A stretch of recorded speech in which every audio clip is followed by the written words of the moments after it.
Hey guys, tonight we drift across the world's largest ocean, not with satellites or GPS or even a basic compass. Nope. Tonight, you're going to learn how to navigate with nothing but your skin, your memory, and some carefully bent sticks tied together with coconut fiber. You start this journey standing barefoot on a soft coral beach under a milky sky. The sea is glassy and endless, stretching so far it might just roll off the edge of the world. But for the Polynesians, the greatest ocean navigators of all time, it's not endless. It's a roadmap. You just have to learn how to read it. And spoiler alert, it's not going to be easy. If you're looking for paved roads or labeled signs, you probably won't survive this. So, before you get comfortable, take a moment to like the video and subscribe, but only if you genuinely enjoy what I do here. And hey, post your location and the local time in the comments. I always love seeing where and when you're watching from. Now, dim the lights, maybe turn on a fan for that soft background hum. And let's ease into tonight's journey together. You step into the canoe. It's not big, not luxurious. No Wi-Fi, no snack bar. Just two long wooden hulls connected by a lashed wooden deck.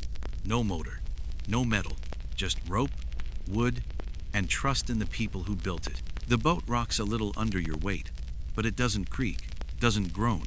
It's balanced like a tightrope walker's pole, long and lean, built for endurance over comfort. You lower yourself onto a woven mat. Everything smells like salt and dried seaweed and the faint sweetness of coconut husk. A navigator nods to you. He's older, with skin the color of warm bark and a gaze that seems permanently fixed on some distant horizon even when his eyes are closed. His name is Tane. He doesn't say much. He doesn't have to. You ask him where you're headed. He says, west, but his head tilts slightly like he is listening to the ocean, not watching it. The sky overhead is clear, with stars starting to blink into existence one by one. But this isn't stargazing for beauty. This is data. Tane's eyes dart from star to star, and each one seems to tell him something. Mainstream fact? Polynesian navigators memorize the entire sky, not just major constellations, but the exact rising and setting points of hundreds of stars along the horizon. It's called a star compass, and it was learned not from books, but from years of direct observation. The ocean was their classroom, the night sky, their chalkboard. You shift your weight slightly and feel the deck sway beneath you. But Tane doesn't move. He's listening again, not to you, but to the rhythm of the swells. Every bump, every roll, every vibration beneath the canoe tells him something. Is that a northern swell? Is it crossing with an eastern one? Then land might be nearby, not visible, not even close, but somewhere. And that's the trick. These navigators didn't need to see the island. They needed to feel where it might be. You glance over the side of the canoe and see nothing but a dark, endless sheet of water. It feels huge, impossible. But to Tane, it's not a void. It's a network. Historians still argue whether these early explorers had a clear plan when they began settling the Pacific, or if they were simply pushed by storms, famine, or accident. Some say they were just lucky. Others call it genius with a sail. Either way, you're in the boat now, and you're realizing something. They weren't lost. They were connecting, from island to island, using currents, birds, stars, winds, and memory, not maps or magnets. And the most mind-bending thing, many of them didn't draw maps. Or if they did, they weren't for use on voyages. They were made from sticks and shells, crafted to represent wave patterns and swell behavior between islands. Some were abstract, some were precise, but none were taken on the boat, because the real map, it's in the navigator's head. And you curled now on the deck, the sea lapping below. The stars drifting above you are now part of that memory. You are one more breath in the story of how people crossed an ocean with no metal, no compass, and no margin for error. You are part of the chart. The canoe slides forward, barely making a sound. You close your eyes and feel the movement, not chaotic, not random, just steady, like a heartbeat, like purpose disguised as drifting. And that's how it begins. You wake before the sun, not because you want to, but because your body has become a kind of instrument now, tuned to the creak of the lashings, the slap of the waves, the shift of the wind. And this morning, the ocean is speaking, softly, In syllables made of foam and hush, you stretch, bones stiff from sleeping on woven mats, and you feel the canoe beneath you, a subtle, flexing rhythm, like it's breathing. Tane is already awake. Of course, he probably never slept. His hands are working slowly over the lashings of the rigging, checking for tension, for whispers of damage. You watch him move like someone who doesn't need to check anything. He just knows where everything is and whether it feels off. He points to the canoe itself and grins just a little. "This canoe," he says, "is smarter than you." You raise an eyebrow. He nods. "And me too. Because this isn't just a boat. It's a voyaging machine. Mainstream fact. The Polynesian double-hulled canoe called the Wa'a in Hawaiian, Waka in Maori, and Vaka elsewhere was a marvel of ocean engineering. Lightweight, flexible, and fast. It was capable of navigating thousands of miles without breaking apart or capsizing. Think of it as the Tesla of the ancient world, but made entirely of trees, fiber, and bone tools. You walk the narrow deck between the hulls, holding your arms out for balance. There's no rail, no safety rope, just the open sea licking at both sides. Everything on this canoe has a job. Nothing is wasted. The ropes, braided from coconut husk, soaked, dried, and beaten into something stronger than modern nylon. The lashings flex with the waves, keeping the structure together and letting it move. The sail is angled like a wing. It's not just for catching wind, it redirects it, giving the navigator precise control. And the paddles? Not emergency backups.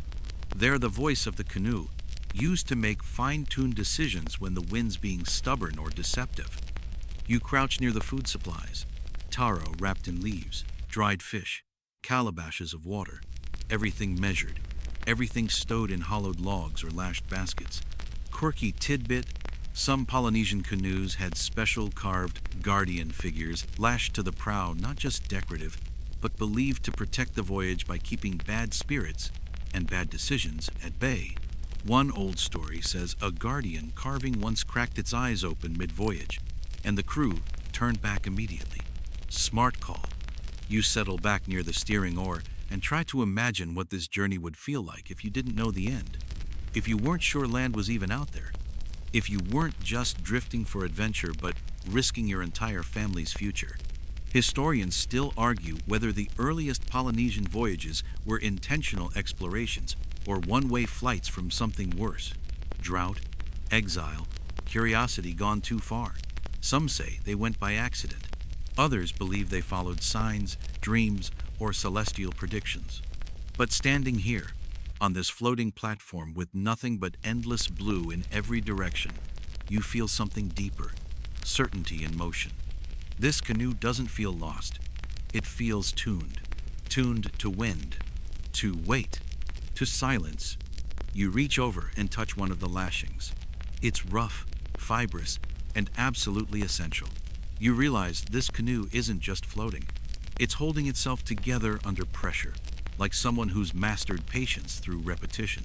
Tane finally speaks again. "The canoe knows more than we do," he says. "We just remember how to ask it." You glance at the sail, at the way the hulls slice the water without spray, at how the sun is rising now, casting warm streaks across the deck. And you wonder, how many generations of people built this technology with nothing but wood, wind, and willpower? No iron, no blueprint, no written plans. Just memory, trial, error, gut feeling, and so much time. You sit cross-legged, letting your fingers dip into the cool water. You feel the tug of current, the steadiness of swell. You feel, for the first time, like this canoe isn't carrying you. It's teaching you, and in its quiet strength, you sense something else. This is why they made it. Not just to travel, but to transform the people who rode it. The sun is fully up now, glinting off the ocean in long, molten streaks. The sky is blue and empty, no clouds, no birds, just a dome of light stretched over liquid silence. And that's when Tane points. He doesn't speak. He just raises a hand slowly, palm open, like he's introducing you to something sacred. You follow the gesture. Stars, even in daylight. He's tracking stars. You squint. You see nothing. Just that flat, endless sky. But he nods again, more to himself than to you. He's not looking with his eyes now, he's remembering, playing back the night sky from hours ago, like rewinding a movie in his head. You realize he's not just watching the stars, he's using them. Mainstream fact: Polynesian navigators memorized hundreds of stars and their rising, setting points along the horizon. They used these celestial markers like compass points, creating an internal navigation system known as the star compass, a mental map of where each star rose and fell, depending on the season, latitude, and time of night. Tane turns to you and raises his hand again, this time horizontally, fingers spread. Hold your arm like this, he says. Line your pinky with that rock, he adds, pointing to the horizon. You do it. Now, your thumb is pointing toward Tahiti. You blink, give or take. End of phrase. You laugh, but he's not joking. Your hand just became a compass. He explains that by holding your arm at full length and measuring the distance between stars with your fingers, you can estimate positions and headings. And this wasn't just a cool trick, this was survival. No magnetic compass, no sextant, just eyeballs and knuckles. You try again, star to star, knuckle by knuckle. It's surprisingly precise. The more you do it, the more you feel like your body is being folded into the process, not just looking at the map, but becoming part of it. Quirky tidbit: some navigators train their children by pointing to stars while rotating slowly in a circle, reciting names like a sacred chant. Kids would learn the entire star compass by spinning on the beach, dizzy and giggling, but eventually deadly accurate. Tane mutters a few names: Hokulea, Sirius, Aldebaran. You repeat them under your breath. Each name clicks into place like a puzzle piece. You don't need to know what they mean yet, just the way they feel on your tongue. Historians still debate the full scale of these navigational systems. Some say Polynesians memorized over 200 stars. Others suggest it was closer to 40 key ones, with the rest used more situationally. What's agreed on? These maps were carried entirely in memory, updated every night, adjusted every season, and passed on through repetition, not ink. You lie back against the smooth wood of the canoe and stare up. Even now, in full daylight, your brain starts plotting imaginary dots across the sky. You imagine the night sky as a spinning wheel of direction, a celestial compass with no true north, just a shifting web of guides. Because on the open ocean, north doesn't matter. Only movement does. Tane leans over and dips his hand in the water. He's checking the temperature, the feel, the pull of the current. And then he grins. The stars said one thing. The ocean says the same. You ask him what happens when the stars disappear, when clouds blot out the sky and night turns to soup. He shrugs. Then we listen to the swells. And just like that, we're moving into something deeper. The stars are memory. The ocean? The ocean is whispering right now. You just haven't learned how to hear it. Not yet. But soon, you kneel beside the canoe's edge, staring into the water, not at the surface, but into the shape of the waves. At first, it looks like chaos, just ripples, motion, nothing helpful.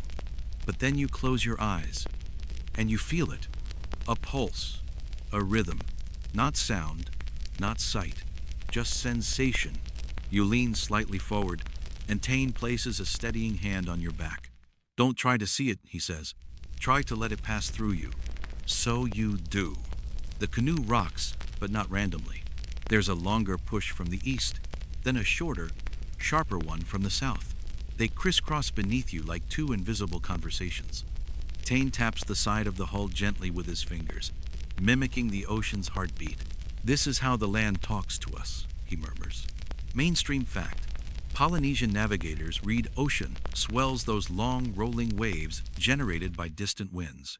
Even when land was hundreds of miles away, islands would disturb these swells, creating reflection waves or diffraction patterns that experienced navigators could feel through the motion of the canoe. You focus harder. There it is, the dominant swell from the east, regular, slow, heavy. But then, a hiccup, a shorter wave from a different angle. A hint. Tane closes his eyes. Rebound swell, he says. Lands somewhere out there. You glance in that direction. But there's only sky and water. Still, something in the pitch of the canoe, barely a tilt, barely a shift, tells you it's true. Historians still argue whether this skill can truly be taught, or whether it's more like muscle intuition, a sixth sense born from years of living on water. Some researchers tried to test it with instruments and simulators. Most failed. The human body, it seems, is better at subtle motion than machines. Tane hands you a small stick. Hold this between your teeth, he says. You blink. You'll feel it better through your jaw. You try it. And somehow, he's right. With the wooden stick held lightly in your teeth, you become a part of the boat.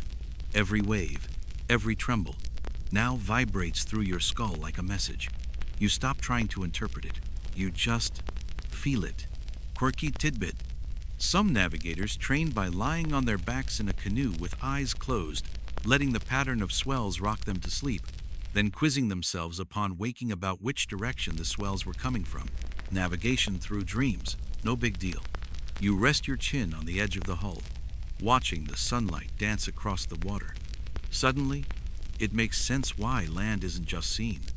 It's sensed. An island interrupts the swell, and that ripple travels for miles.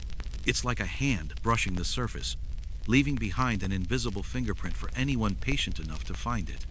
Tane starts humming.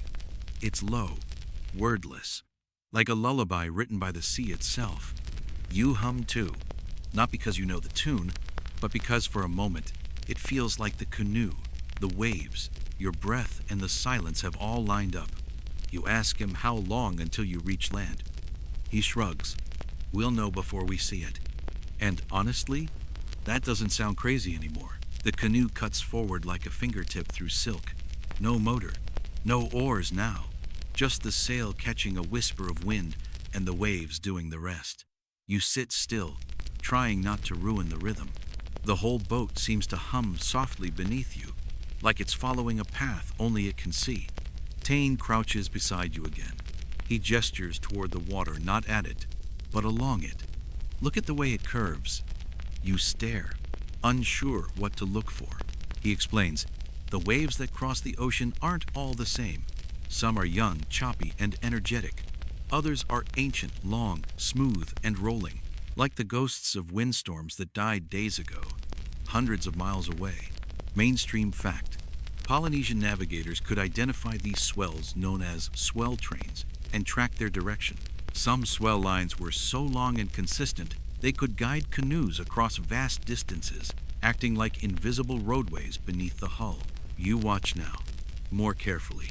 There's one set of swells coming in from the northeast, long, slow, and even.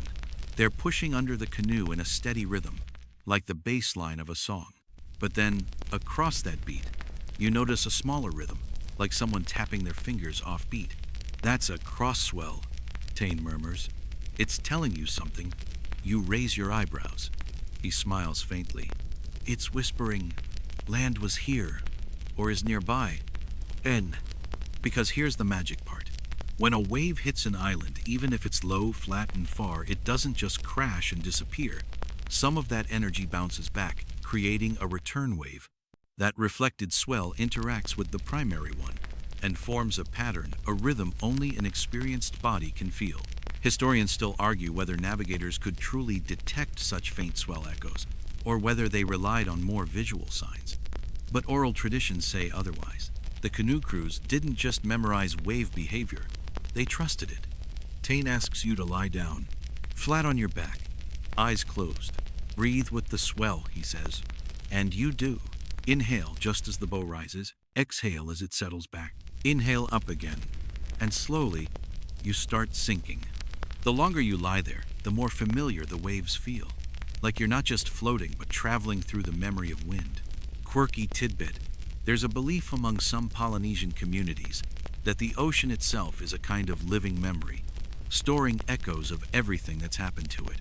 A canoe, they say, doesn't travel through the sea, it listens to the stories the sea is already telling. Tane raps the deck gently with a knuckle. Time to sit up, he says. The waves are changing. You blink and rise slowly. He's right. The swells are different now, more angled, more forceful. And in the distance, the color of the horizon looks thicker somehow, like the air is holding its breath. You squint. Clouds? Possibly. Birds? Not yet. But something is shifting, and you can feel it. It's as though the canoe has started to lean slightly, not physically, but emotionally towards something. You ask Tane if land is near.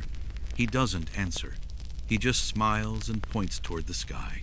And you realize, for the first time, that the ocean and sky are part of the same map. You've been reading one page. Now it's time to turn to the next.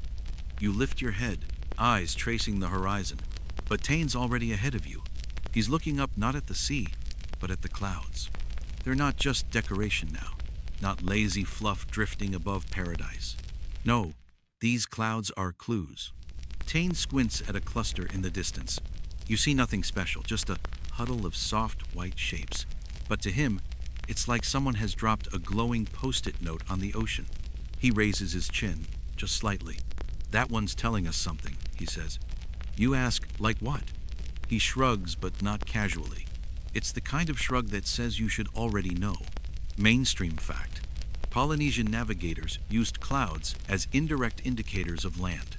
The way they formed, the colors at their base, their movement, and even the way they reflected light could suggest the presence of an island, lagoon, or reef beneath them, even when the island itself was invisible over the curve of the earth.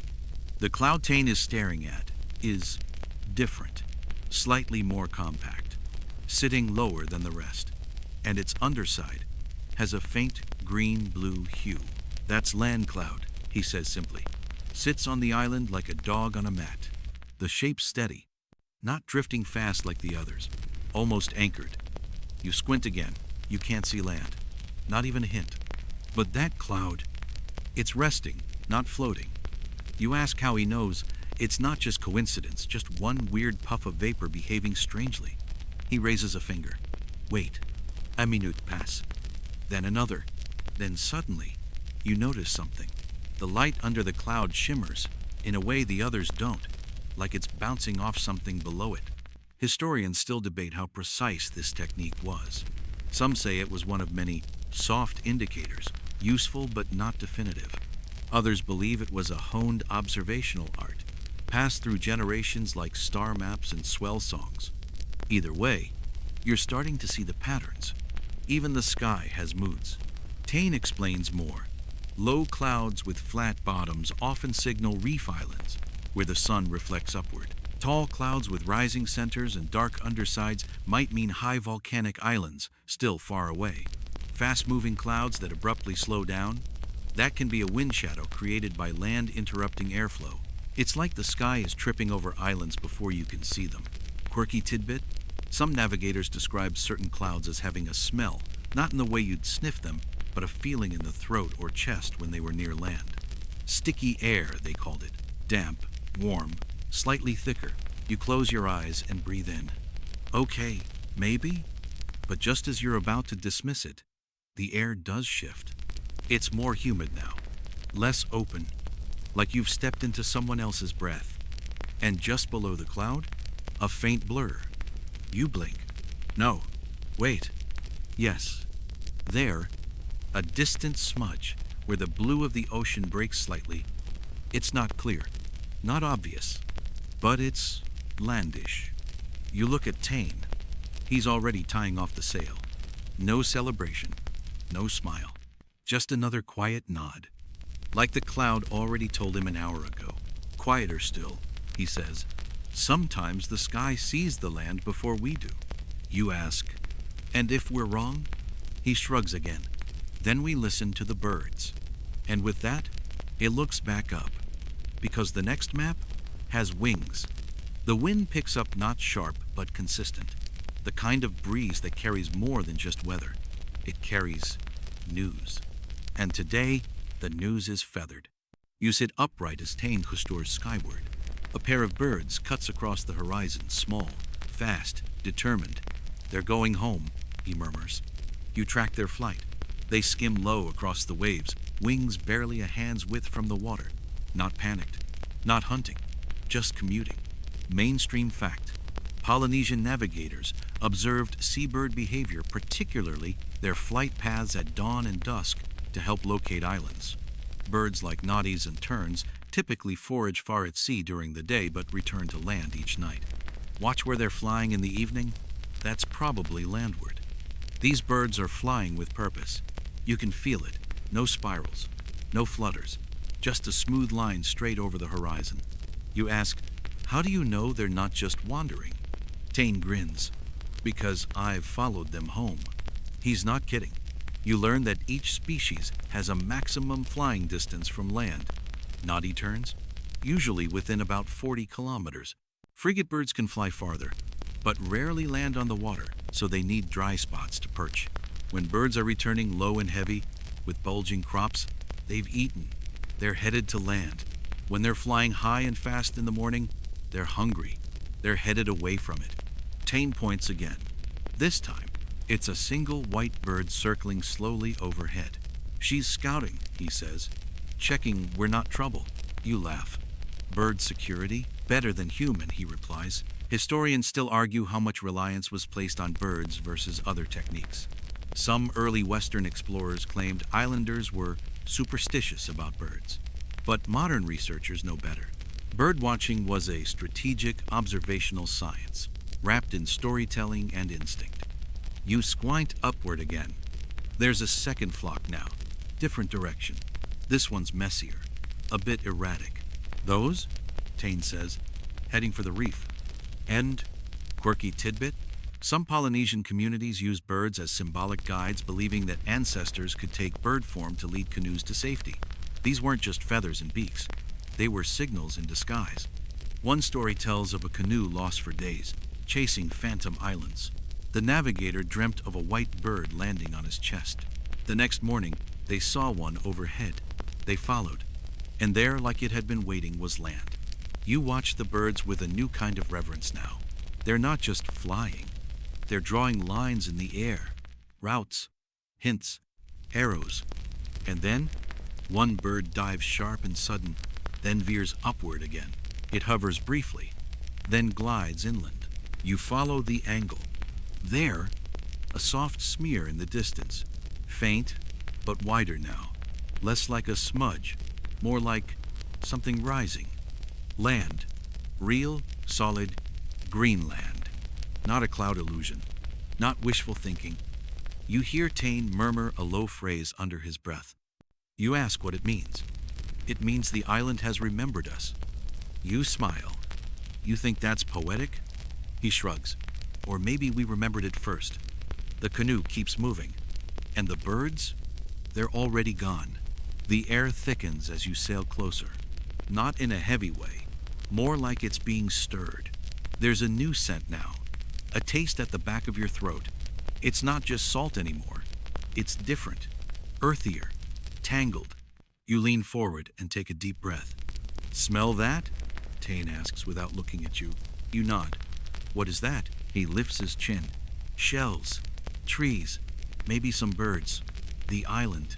You're not seeing land yet. Not fully. But you're sensing it. Mainstream fact. Polynesian navigators didn't just rely on stars and birds. They trained their senses to detect changes in the air, water, and even smell. Islands often give off subtle olfactory cues long before they're visible, especially volcanic or forested ones. Even the feel of the wind changes. You crouch near the edge of the canoe and let your fingertips trail in the water. It's warmer than it was a few hours ago, and smoother, like the sea itself is holding its breath. Tane dips a coconut bowl into the ocean and takes a taste. You blink. He shrugs. Salt's thinner now. Means a reef's close. You hesitate, then taste a little yourself. Still salty, but he's right. It doesn't sting your tongue the same way. It's flatter, gentler. You realize that navigators trained their taste buds as part of their toolkit. That's next level weird. And wonderful. Quirky tidbit? There are accounts of master navigators who could even distinguish different parts of a single archipelago by how the sea smelled at different times of day. Early morning might carry the scent of flowers. Afternoon, smoke or fermented fruit. You lift your face to the wind. There's a whisper of sweet, almost like banana leaf. Then it's gone. The sea beneath you shivers slightly, not from cold, from interruption. Something solid is affecting the water now. You can feel it in the pattern of the ripples, no longer long and lazy, but tighter, more rhythmic. The canoe shifts ever so slightly. Tane adjusts the sail. The wind curls around your ears like a secret, like the whole ocean is trying to say, it's time. Historians still argue whether this kind of sensory detection was truly consistent or simply embellished over time. Did people really smell islands before they saw them? Or did they remember only the successful guesses? But the stories persist. And honestly, your nose is kind of on board now. You sit back and take it all in. The color of the water has changed too. Less sapphire, more jade green. The sun reflects differently now, almost scattered, like it's bouncing off coral just beneath the surface. Tane taps the side of the canoe. We're close enough to feel the roots. You ask, roots? He grins. Islands grow down as much as they grow up. It sounds poetic, but also very practical. Reefs, seaweed beds, sandbars, all of them leave fingerprints on the water. You've been learning to read those fingerprints. Slowly. Like deciphering a forgotten script that only appears when the ink gets wet. And now, it's all coming together. The sky is hinting. The birds are pointing. The air is talking. The sea is remembering. And your body is finally listening. You step onto the shore with legs that don't trust land anymore. The ground feels too still, too flat, like the earth forgot how to breathe. Your knees wobble. Your toes dig into damp sand, the grain still holding traces of the tide's last retreat. Behind you, the canoe rocks gently, tethered by nothing but a heavy stone and hope. Tane follows you, but he doesn't rush. He pauses near the edge of the water, crouches, and begins dragging his finger across the sand. You move closer, thinking maybe he's doodling or drawing a fish, but it's neither. It's a map, not one with coastlines and labeled bays, but a mess of sticks and shells, curved lines, parallel bars, a few pebbles placed in precise little clusters. You raise your eyebrows. What is it? He says, a stick chart. And mainstream fact, in the Marshall Islands, navigators used Rebelib and Matang stick charts, handcrafted maps made from coconut ribs, palm fibers, and tiny shells to represent wave interactions, currents, and island positions. These weren't maps in the Western sense. They didn't scale, they didn't label. They trained the memory, not the eyes. Tane begins placing shells where islands would be. The curved sticks, those represent swell patterns, the invisible rivers of energy beneath the sea surface. Some lines intersect, others bend. A few run perfectly straight from one shell to the next. Each chart is personal, he explains. It's how I remember. You crouch beside him and trace a finger along one of the curved lines. You never brought one on the boat, he chuckles. Why would I? I brought my head. And what? Historians still debate whether stick charts were ever used during voyages or if they were strictly teaching tools. Most believe navigators memorized them on land and then internalized the patterns. Because in a storm, mid-swell, with water in your eyes, you can't exactly unfold a driftwood diagram. Tane moves one of the shells a hair to the left. You always adjust it after you land, he says, because the ocean always changes its mind. You smile. That feels accurate. Quirky tidbit? Some master navigators built multiple versions of stick charts, one to describe outbound paths, one for return voyages, and one that mapped seasonal swell changes. To outsiders, they looked like spiderwebs or driftwood disasters. But to the trained eye, they told stories of movement, memory, and motion. You look down again and notice that one of the sticks is slightly broken. Tane runs a thumb along it and shrugs. Sometimes the waves don't behave. You ask if these charts ever get passed down. He nods. But the best parts stay inside. You sit for a long while, the tide creeping closer to the chart, erasing it one whisper at a time. Tane doesn't stop it. He just watches. You don't keep a stick map forever, he says softly. You let it wash away after you learn it. It strikes you as strange, beautiful, but strange. Why make something so detailed, so fragile, only to lose it? But then you realize, this wasn't made for keeping. It was made for remembering. And you're remembering already. The way the boat felt under your feet, the way the stars slid along the sky, the way the birds didn't just fly, they pointed. You look at the water again, then at the fading chart. You're not holding a map, you're becoming one. The tide creeps forward like it's curious. It reaches out, finger by finger, and laps gently at the edge of the chart Tane drew in the sand. A shell is lifted.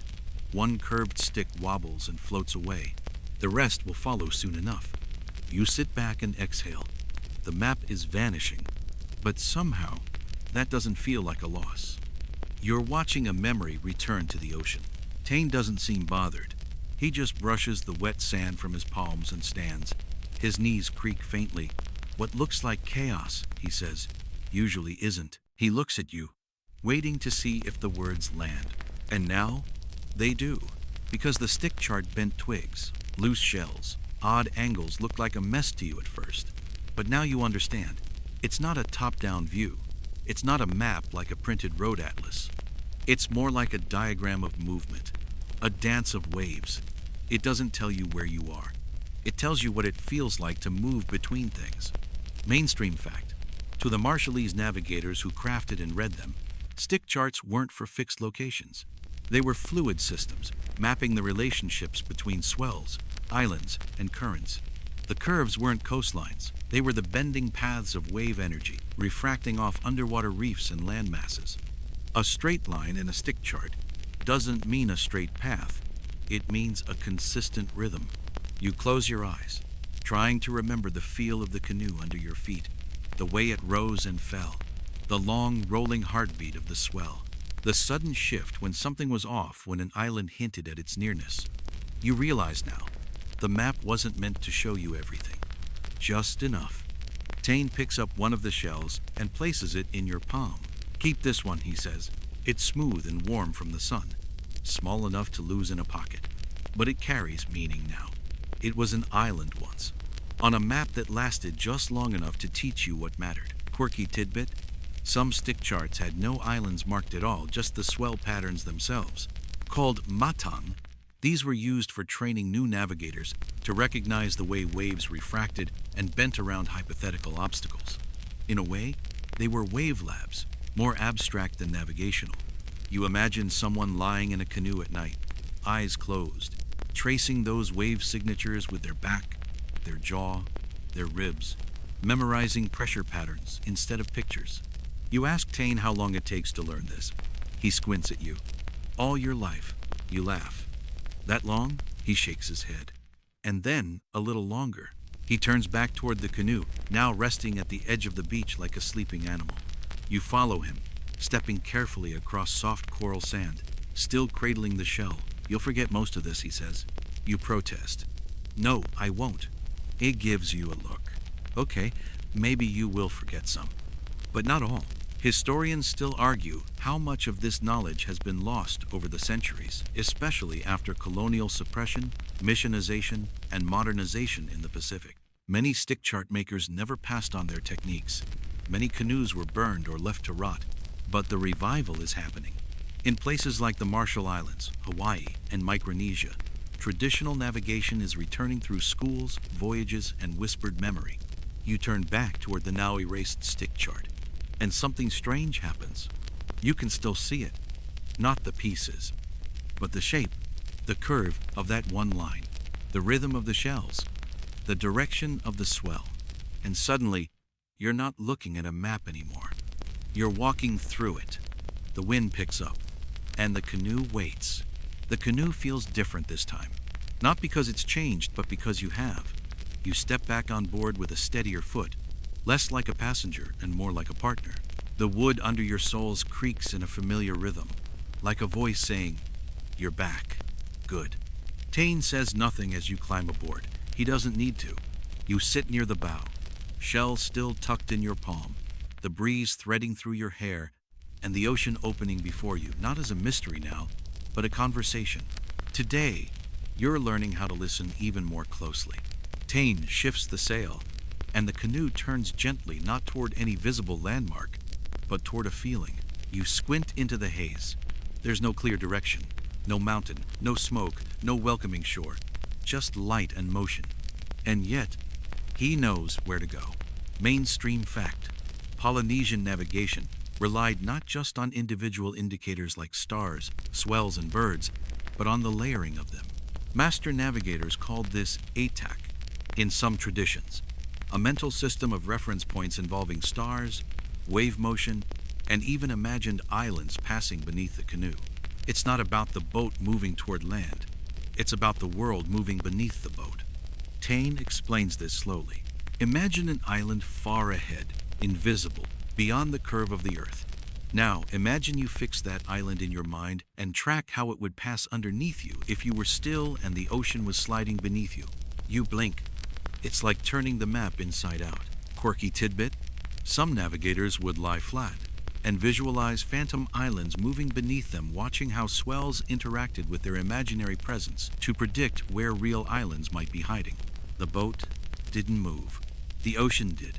They weren't steering toward land. They were waiting for it to rise beneath them like a breath.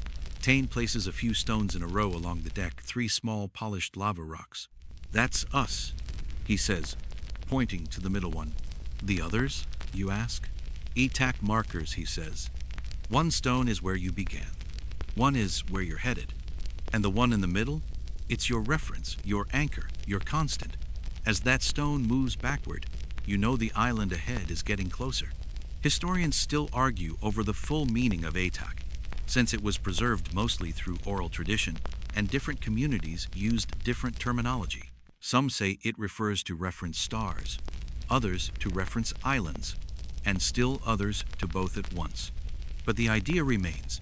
Navigation wasn't a line on a map, it was a shifting alignment of memory, pattern, and patience. You lie back again, the sun warm on your face. Close your eyes, and imagine the island sliding slowly beneath you, rising from the deep. You're not rushing toward anything. You're holding still, and letting the world rearrange itself around your stillness. Taine hums softly again, that same wordless song from before. It's less of a tune, more of a swell in sound, like a lullaby made of water and wind. You find yourself humming too, not copying him, just joining.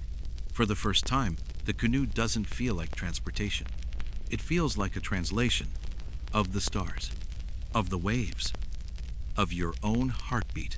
You open your eyes and watch as the horizon shifts. One of the stones on the deck wobbles slightly, bumps against the next one. Tane smiles. That means we're almost there. You smile back, and you believe him. The sun dips lower, stretching golden fingers across the surface of the sea. It's a quiet hour, when even the waves seem to hush themselves, when the sky begins changing clothes behind the clouds, slipping out of bright blue into something softer.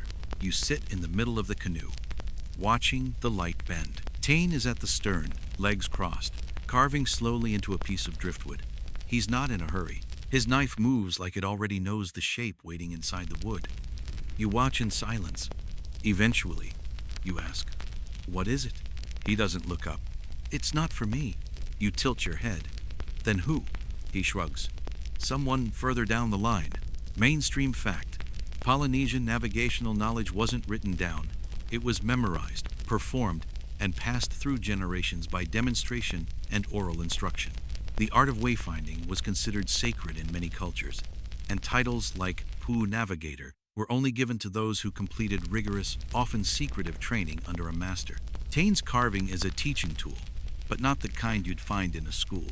It's the start of a memory object, something to guide, not record. A piece of wood shaped to hold movement, not meaning. He finishes a curve, then hands it to you. "It's not a canoe," he says. "It's a path." You study the carving. It's abstract spirals, bends, notches. Not decorative, not quite functional. Somewhere between sculpture and story. "What am I supposed to do with it?" He smiles. "Forget it, then remember it." And somehow, that makes sense. Because the real learning here isn't about keeping things. It's about losing and returning. Like the tide. Like memory. Like navigation itself. Quirky tidbit? In some communities, navigators were trained in song cycles that encoded navigational information, entire courses mapped out in poetic phrases, with different verses tied to stars, swells, or even birds. You didn't read the instructions, you sang them. And by the time you could sing the full cycle without hesitation, your body knew the voyage by heart. You ask Tane if he ever learned a song like that. He nods. I don't sing them anymore, he says, but I remember how they taste. And you raise an eyebrow. He chuckles. That's the thing about old songs. You forget the words, but not the mouth. Feel. You can't argue with that. You look at the horizon. Clouds now hover like boats of their own, their bellies tinted coral and rose. You spot a few birds flitting low, one of them dipping into the water with a quick splash. And beneath it all, a quiet rhythm. Not the big swell, but a tiny, insistent cross-current, nudging the canoe just slightly to the west. You feel it before you think it. And then you realize you've started noticing things first. Before Tane points, before he speaks, your body is becoming a sensor. Historians still puzzle over how these techniques were remembered across so many islands, especially since different groups had different stars, different currents, and even different words for the same things.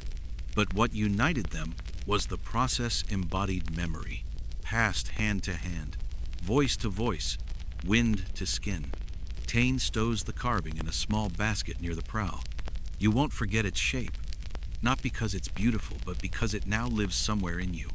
The sky has dimmed, the sea is turning silver, and you feel the pull of land again, soft, steady, just below the edge of sight. Tane closes his eyes. We're drifting over old stories now. And the canoe? It listens too. Night rises slowly, not like a curtain dropping, but like the stars quietly reclaiming their lease on the sky. You lie back in the canoe, the carved wood gently rocking beneath you, and gaze upward. One by one, the stars blink awake. First, the bright ones, Sirius, Arcturus, Canopus. Then the subtler ones, the shy, smaller sparks that take their time before joining the party. Tane watches you, then points to the horizon. There, he says, Hokulea. You nod, remembering the name from earlier. Mainstream fact. Hokulea, also known as Arcturus, is one of the key stars in the Polynesian star compass.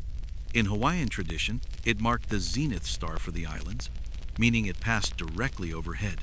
Navigators used its position, along with others like Altair, Vega, and Antares, to determine direction and latitude. But it's more than just a star. It's a story, a symbol, a reminder of journeys taken, lost, remembered, and retaken. Tane begins to hum again. A different tune this time, still low, still soft, but steadier, more like a chant than a lullaby. You realize now, he's marking transitions, from day to night, from watching birds to reading stars, from drift to course. The canoe feels like it's drifting less, like the water has formed rails beneath it, guiding it silently through the night. You sit up and notice Tane using his hands again, spread fingers, arm outstretched, measuring angles, not between land and sea, but between stars and the horizon. You can tell time with your hand, he says, holding his fingers just under Hokulea. You try it. It's rough at first. Your pinky always seems to wander, but the rhythm is there. Quirky tidbit. Some navigators could track time, direction, and latitude, using nothing but their fingers, arm, and memory. One hand width below the horizon might be 15 minutes. Two fists might mark a star's rising or setting point. Combine that with the boat's motion, and you have a celestial clock made of skin and bone. You ask how many stars he knows. He doesn't answer immediately. Finally, he says, enough to lose track. You ask if he ever gets them confused. He smiles, only when I stop looking. Historians still argue whether ancient Polynesian navigators memorized full seasonal star maps or worked primarily from smaller local sequences. Some sources say hundreds of stars were known. Others suggest that around 30-50 core stars were used repeatedly, depending on region, season, and voyage. But the consensus is clear. These weren't just stargazers. These were sky readers. You watch Hokulea climb slightly higher. You watch Altair settle lower. You begin to see not just points, but paths. And that's when Tane teaches you the word Kalani, the heavens, but not just as a sky, as a chart, He lifts a long, slim piece of driftwood, almost like a pointer, and draws invisible lines across the air. "This is our ocean," he whispers, "only above us." You smile at the upside-down logic. Or maybe it's right side up now, because suddenly, the stars aren't above you. They're around you, singing, winking, guiding. And below, the canoe glides through silver-black water, as if trying to join the stars in their silent motion. You close your eyes again, not to sleep, but to feel the stars the way you felt the swells. With your breath, with your bones, with your whole self, the sky rotates slowly, and the boat obeys. The stars shift overhead like lanterns on a lazy carousel. You sit quietly now, not talking, not even humming, just absorbing the soundless ballet above you.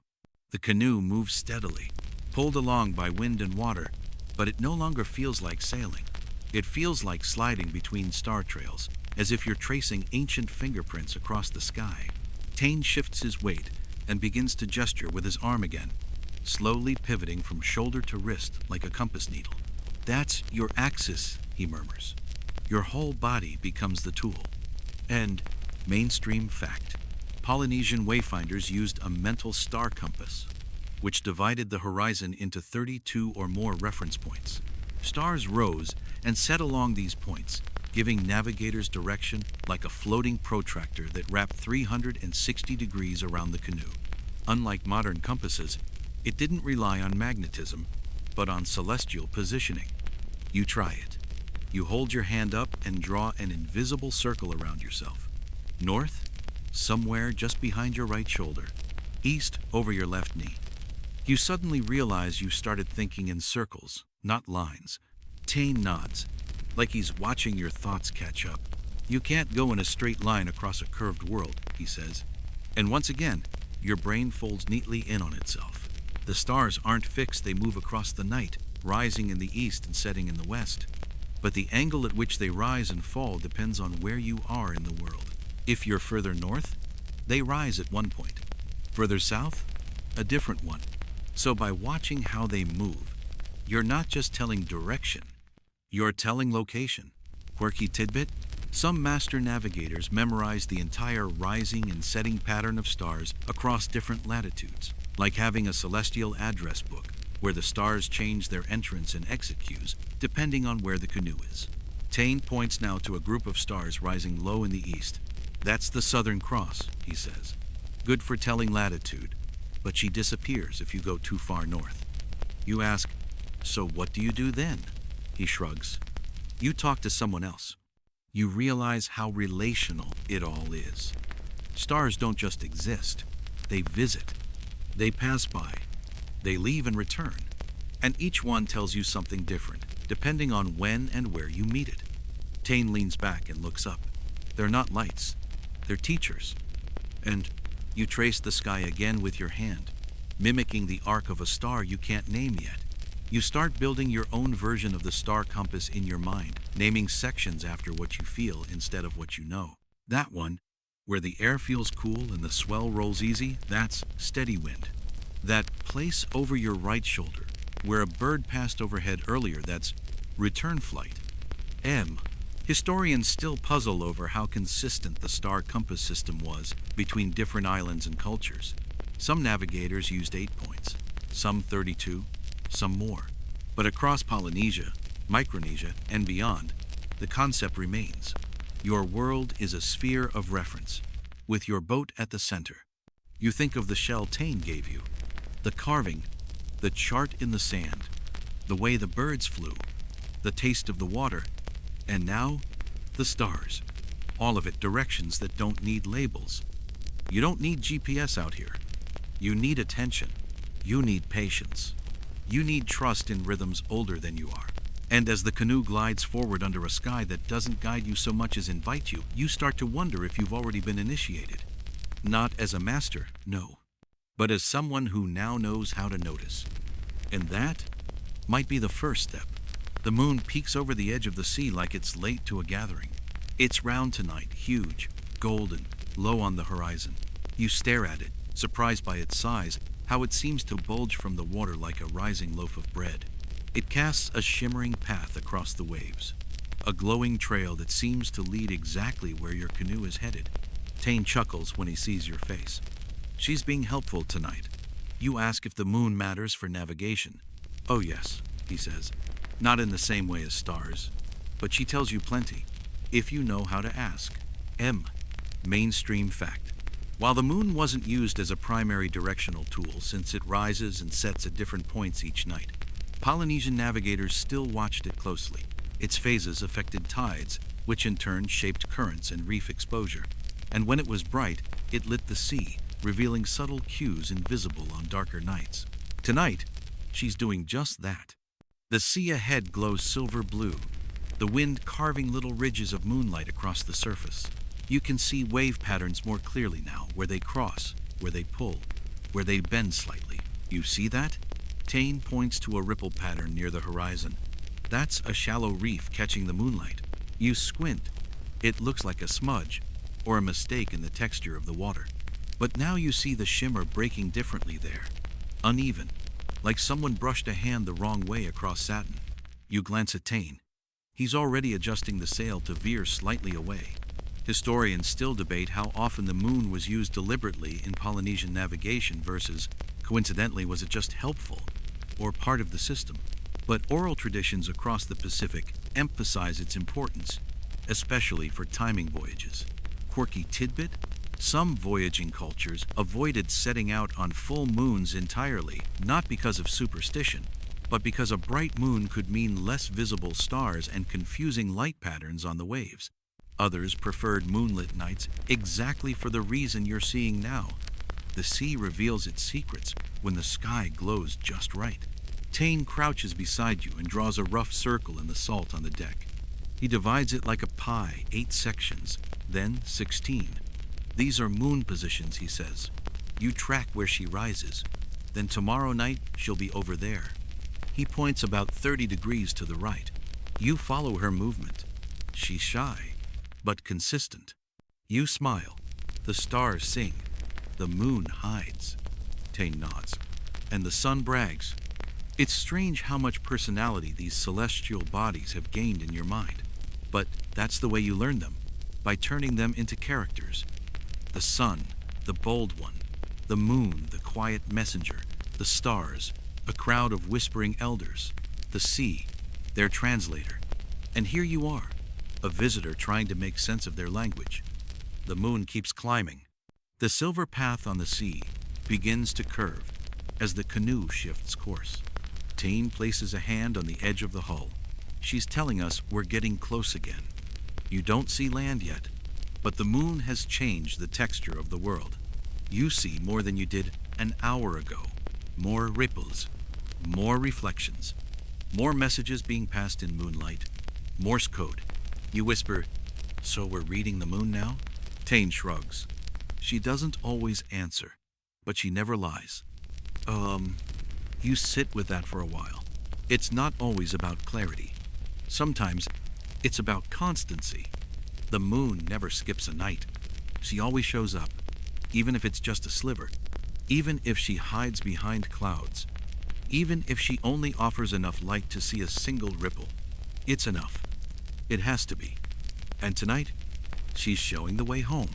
The moon peeks over the edge of the sea like it's late to a gathering. It's round tonight, huge, golden, low on the horizon. You stare at it, surprised by its size, how it seems to bulge from the water like a rising loaf of bread. It casts a shimmering path across the waves, a glowing trail that seems to lead exactly where your canoe is headed. Tane chuckles when he sees your face. She's being helpful tonight. You ask if the moon matters for navigation. Oh yes, he says, not in the same way as stars, but she tells you plenty, if you know how to ask. Mainstream fact. While the moon wasn't used as a primary directional tool, since it rises and sets at different points each night, Polynesian navigators still watched it closely. Its phases affected tides, which in turn shaped currents and reef exposure. And when it was bright, it lit the sea, revealing subtle cues invisible on darker nights. Tonight, she's doing just that. The sea ahead glows silver blue, the wind carving little ridges of moonlight across the surface. You can see wave patterns more clearly now, where they cross, where they pull, where they bend slightly. You see that? Tane points to a ripple pattern near the horizon. That's a shallow reef catching the moonlight. You squint. It looks like a smudge or a mistake in the texture of the water. But now you see the shimmer breaking differently there, uneven, like someone brushed a hand the wrong way across satin. You glance at Tane. He's already adjusting the sail to veer slightly away. Historians still debate how often the moon was used deliberately in Polynesian navigation versus coincidentally, was it just helpful or part of the system? But oral traditions across the Pacific emphasize its importance, especially for timing voyages.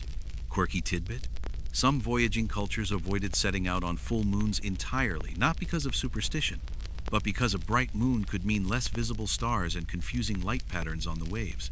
Others preferred moonlit nights exactly for the reason you're seeing now. The sea reveals its secrets when the sky glows just right. Tane crouches beside you and draws a rough circle in the salt on the deck. He divides it like a pie, 8 sections, then 16. These are moon positions, he says. You track where she rises. Then tomorrow night, she'll be over there. He points about 30 degrees to the right. You follow her movement. She's shy, but consistent. You smile. The stars sing. The moon hides. Tane nods. And the sun brags. It's strange how much personality these celestial bodies have gained in your mind. But that's the way you learn them, by turning them into characters. The sun, the bold one. The moon, the quiet messenger. The stars, a crowd of whispering elders. The sea, their translator. And here you are, a visitor trying to make sense of their language. The moon keeps climbing. The silver path on the sea begins to curve as the canoe shifts course. Tane places a hand on the edge of the hull. She's telling us we're getting close again. You don't see land yet, but the moon has changed the texture of the world. You see more than you did an hour ago. More ripples, more reflections, more messages being passed in moonlight Morse code. You whisper, "So we're reading the moon now?" Tane shrugs. She doesn't always answer, but she never lies. You sit with that for a while. It's not always about clarity. Sometimes it's about constancy. The moon never skips a night. She always shows up, even if it's just a sliver, even if she hides behind clouds, even if she only offers enough light to see a single ripple. It's enough.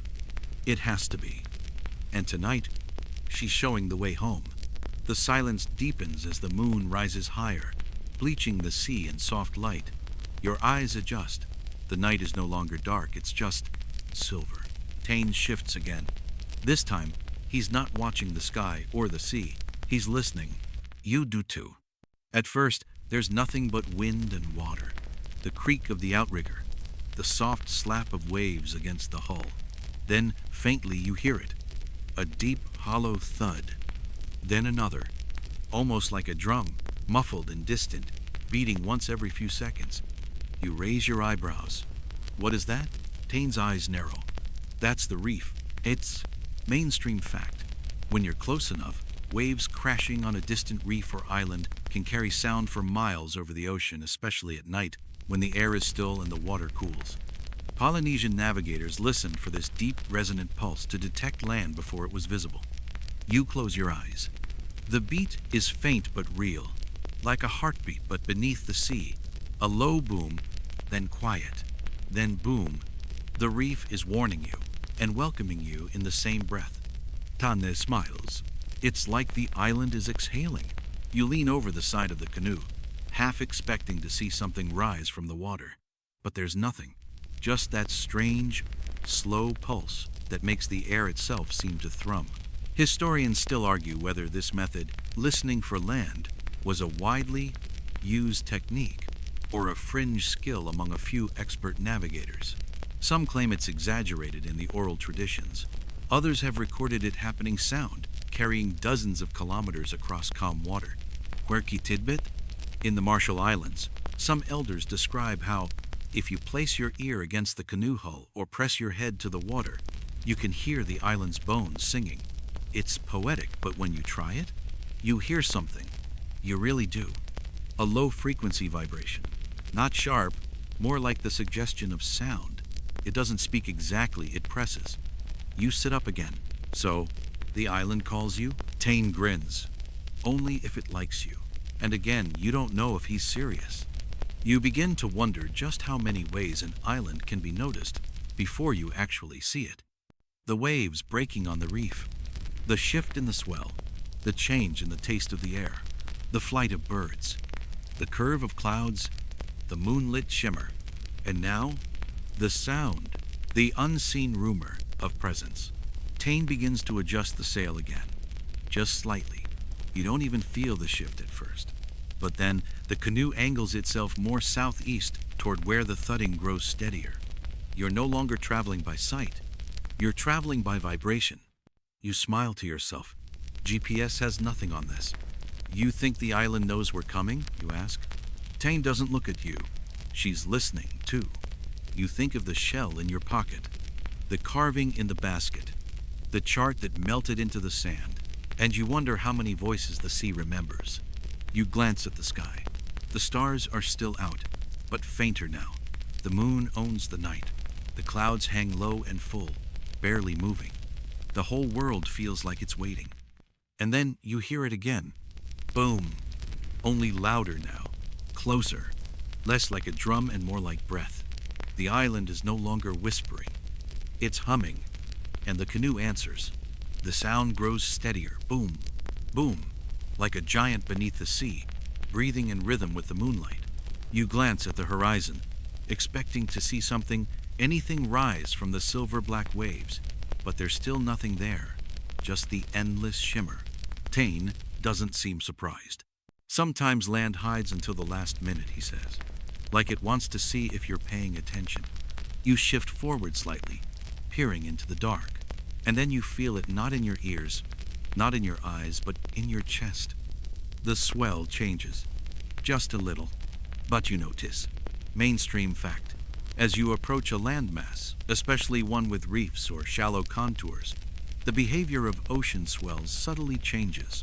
Waves slow, bend, or even begin to reflect back toward the sea. Skilled navigators could feel this in the canoe's tilt, bounce, or resistance, a tactile cue that land was near. You lie down flat, just like Tane taught you. Let your back press into the canoe. Let the rhythm of the sea press into you. One long roll, then a slight catch, like someone brushing against your shoulder in a crowd. You open your eyes. There, Tane whispers. At first, you see nothing. Then the stars at the horizon seem disrupted. One tiny cluster twinkles a little less, as if something is interrupting their reflection. You squint. It's a shadow, a faint, almost imperceptible dark blot against a darker sky. Not tall, not bold, but there. Tane lets out a breath, as though he's greeting an old friend who's been standing quietly in the corner. You're seeing the island, barely, but enough. And once you see it, you can't unsee it. That smudge becomes shape. The shape becomes outline. The outline becomes the top of a tree, jagged and fuzzy against the smooth arc of the sky. Historians still marvel at the threshold moment, how navigators consistently spotted land with no modern tools, long before it became visible to Western eyes. Many early European sailors dismissed these sightings as luck or fiction until they experienced it themselves. Some called it island sense. You feel a little of that now. It's not like spotting a city skyline or a lighthouse. There's no celebration, just confirmation. A soft, private yes from the sea. Quirky tidbit? Some stories tell of navigators so skilled they could identify an island not just by its shape, but by the way its clouds moved, or how the swell rebounded off its hidden reef. They spoke of islands as if they had personalities, some easy to find, others deliberately aloof, like sea spirits that only revealed themselves to the patient. The canoe shifts again, this time with purpose. Tane adjusts the sail slightly, and you begin to arc in toward the island's left flank. Too shallow straight ahead, he mutters. Reef wants to scratch the boat. You chuckle at that phrasing, but sure enough, the water ahead has that strange, shimmering, crackled look you've come to associate with coral hiding just below. You watch the shape on the horizon grow slightly. Now it's not just a lump. You can make out slopes, maybe a few trees silhouetted near the top. And near the base, movement, a flicker of orange, a light. Someone's awake. Maybe someone has been watching you arrive all this time. You wonder if they saw the stars before you. You wonder if they listened for the reef's breath. Tane doesn't speed up. He just adjusts slightly, leaning his weight to one side. Fingers on the tiller. The canoe obeys like a dog that knows its master. Closer now. You can hear the surf, not just feel it. The boom has changed. It's more textured now. Not just low vibration, but crashing sound. A hiss, a crumble, a splash, and then silence again. You're there. The moon climbs higher, casting the shape of the island in pale silver. The trees look like they've been holding their breath for you. And the canoe begins to slow, not because Tane pulls it back, but because the ocean lets it. The shoreline creeps forward, no longer just a rumor on the horizon, but a growing silhouette. Detailed now trees, the sloping line of a low hill, a cluster of rocks like sleeping animals at the island's edge. You hear the surf clearer now. It's a shushing rhythm, not aggressive, not wild, more like the island is trying to calm you before arrival. Tane begins to prepare the canoe. No words, just hands moving with practiced grace. He unhooks the sail, folds it quickly, ties it tight. Then he reaches for a long pole near the outrigger, an oar. But more than that, a tool for gliding over shallows without relying on the wind. We walk the last bit, he says. Mainstream fact. When approaching an island, traditional Polynesian sailors often used long paddles or punting poles instead of sails, especially when navigating over coral reefs or in narrow reef-lined channels. Controlling the canoe with subtle, quiet gestures prevented damage to the hull and avoided spooking nearby wildlife or people. You crouch, watching the island grow closer with every gentle push. The canoe slides forward, brushing through stiller water now. No more waves rocking you side to side, just the hush of motion, the breath between arrival and greeting. You see torches now, maybe 3, maybe 4 dotting the shoreline. It's late, but someone's awake. Tane doesn't call out. He simply raises one hand, palm open. No words, just a signal. A gesture that says, we come in peace, we come with memory, we come with knowledge. Quirky tidbit? In some island traditions, arriving canoes would announce themselves not with noise, but by pattern, a specific rhythm of paddle strokes, a certain flag, a line of flowers draped over the prow. Even the shape of the canoe told the village who was arriving, what island they came from, what line they belonged to. You wonder what this canoe says about you, not just your origin, but who you're becoming. You glance down into the water. It's glassy, now clear enough to see the pale green fans of coral beneath you, the occasional flick of a fish. The moon's reflection stretches beside you like a glowing twin. The canoe bumps softly once. Then again, Tane grins. Reef's giving us a nudge. You lean over the side and see it white sand, broken coral, and darker rock stretching beneath like a buried trail. Land, real land. Not memory, not stars, not swell. Just earth, warm and still and waiting. Historians still puzzle over the rituals involved in first landfall. Some say the navigator would be the first to step off. Others suggest the youngest in the canoe did. In some places, they say no one spoke until feet touched land. Arrival was sacred, a transition, a re-entry from the dream of the sea. Tane stands, not quickly, but with quiet strength. He gestures to the pole, and you take it, guiding the final few meters.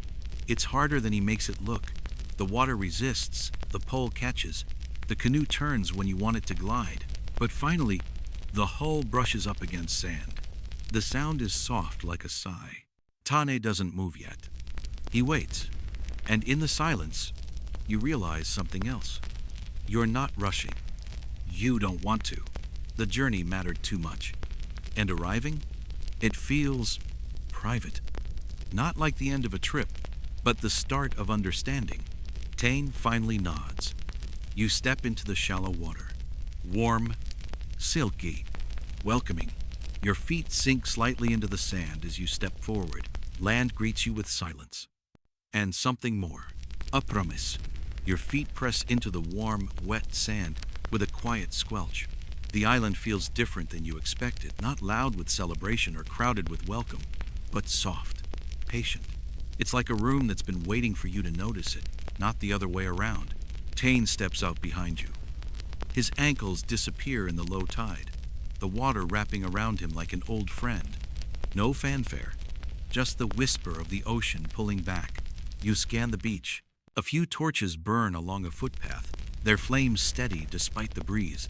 Further up, beneath the trees, you see figures shadowed but motionless, watching. No one waves. No one shouts. They're reading your arrival like you once read the stars. Tane gives a small bow, then turns to you. Let the land speak first. Mainstream fact. In many Polynesian cultures, first landfall after a long voyage was met with a ceremonial pause. It wasn't just superstition, it was respect. The idea that the island was alive, and you don't barge into someone's home without listening for a heartbeat first. So you wait. The sand shifts under your toes. A breeze slips through the palm leaves. A small crab scuttles across your path like a tiny guard, clearly unimpressed by your journey. Then a voice calls softly from the shadows.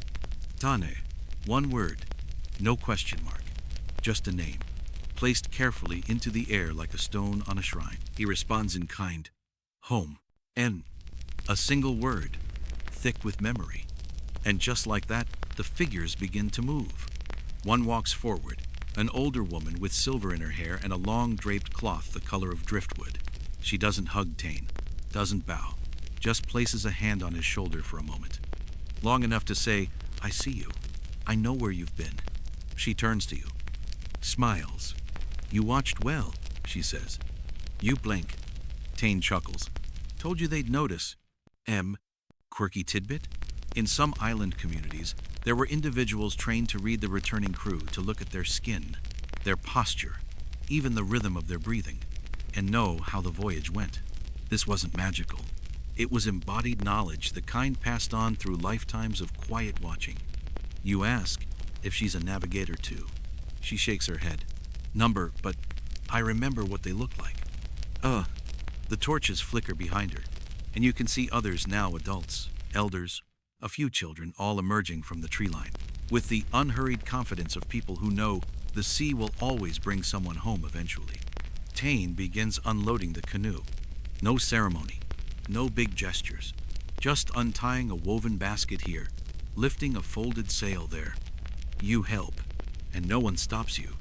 Historians still argue whether the knowledge of wayfinding was tightly guarded or freely shared. Some records suggest families passed it only through bloodlines. Others imply anyone could learn if they watched long enough, if they listened hard enough, if they showed the right kind of patience. You're beginning to think it was all of the above. One of the children wanders closer to the canoe and runs their fingers along its edge. Not touching like an owner, touching like someone saying hello. The older woman watches you still. She nods at the carving in your hand, the one Tane made on the boat. You kept it? You nod. It felt important. She smiles. Then it is. She begins walking slowly up the beach, toward the trees.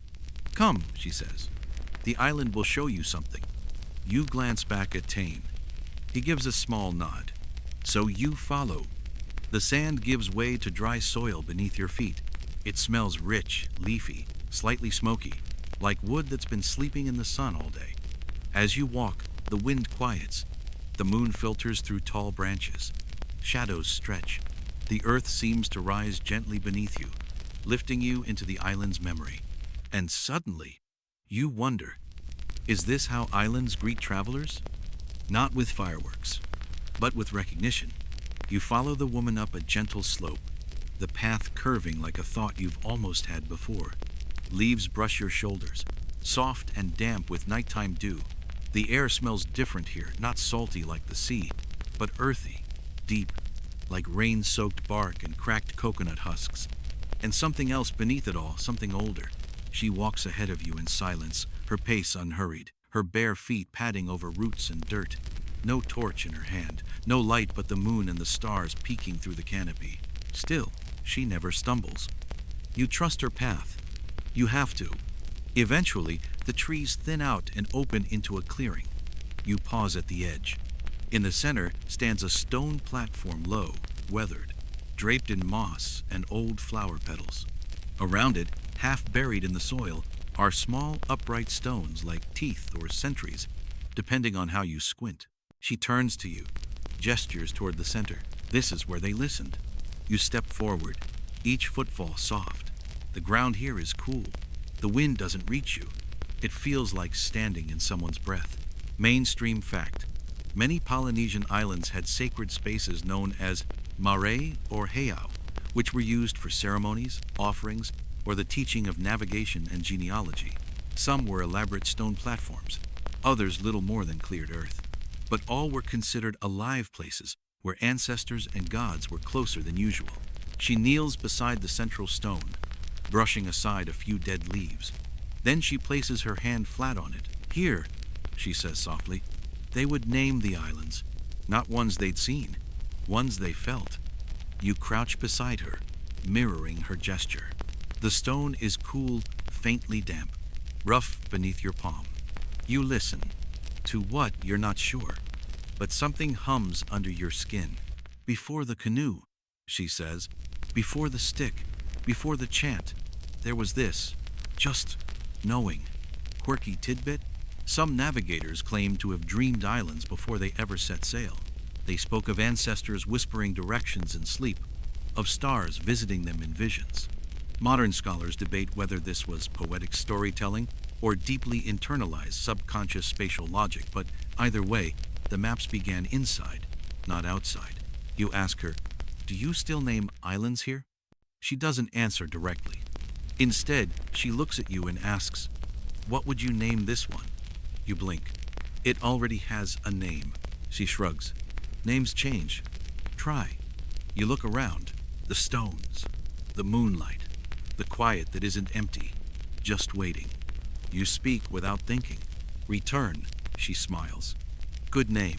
She stands slowly and begins walking the edge of the clearing, stopping now and then to touch one of the upright stones.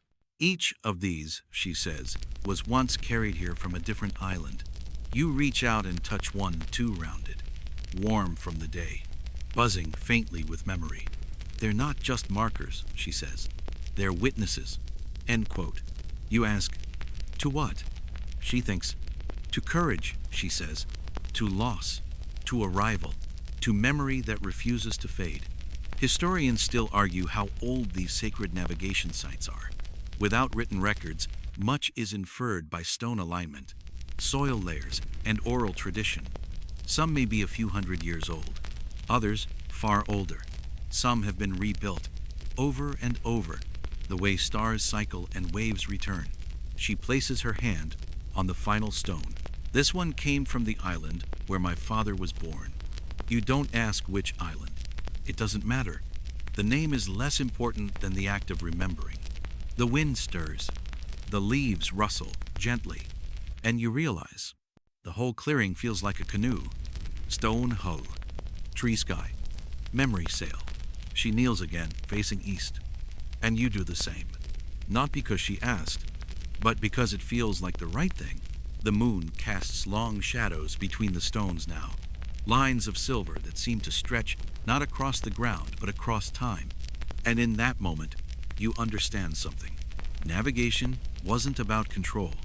It was about belonging to the stars, to the sea, to the island that welcomes you without needing to know your name. You rise slowly from the stone platform, legs stiff, but heart strangely soft.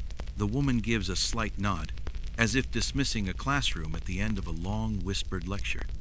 She doesn't walk you back. Instead, she lingers near the central stone, tracing its edge with her fingers. You get the sense that she'll stay there until the wind says otherwise. You step carefully through the trees, back toward the beach. This time, the silence is companionable. The island doesn't feel like a stranger anymore, more like a host that's already hung your coat, poured your drink, and said, "Take your time." As you emerge from the undergrowth, you spot the canoe again, its outrigger like a shadow resting in moonlight. Tane is still by the shoreline, crouched over something. His face glows faintly from the fire. in a small iron dish beside him. You sit down next to him, and he offers you a piece of roasted breadfruit without a word. You eat. Salt clings to your lips. Your body, weary from the journey, settles lower into the sand. I saw the stones, you finally say. Tanen notes. Good. Mainstream fact. In addition to physical tools, Polynesian navigators relied on ritual spaces and ancestral memory to prepare for voyages. The stars and swells were part of it, but so were dreams, prayer, fasting, and quiet time with elders.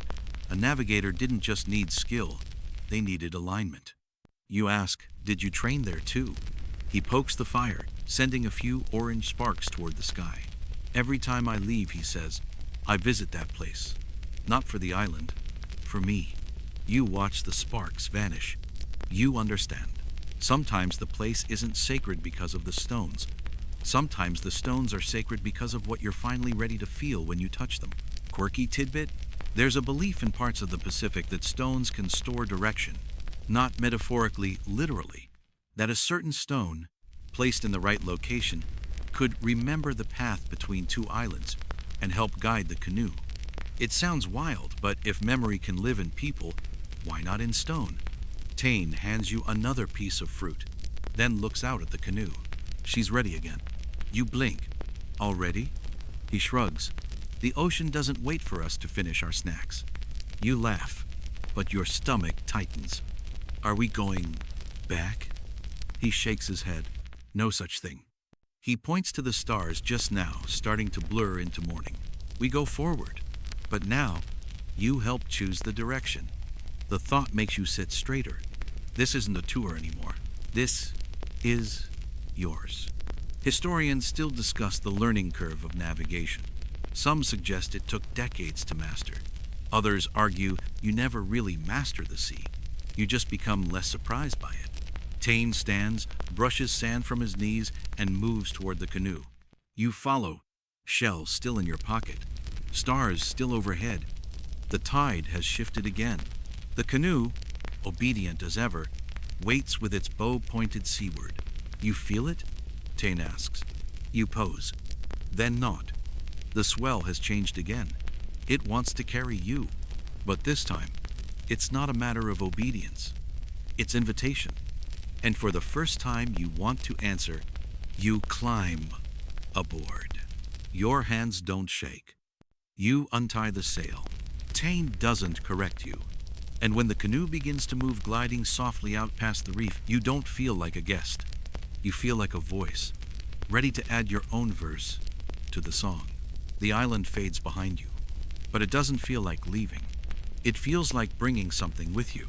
The morning arrives in shades of coral and lavender, the kind of colors that would make a painter give up and say, nope, not even gonna try. You squint toward the east.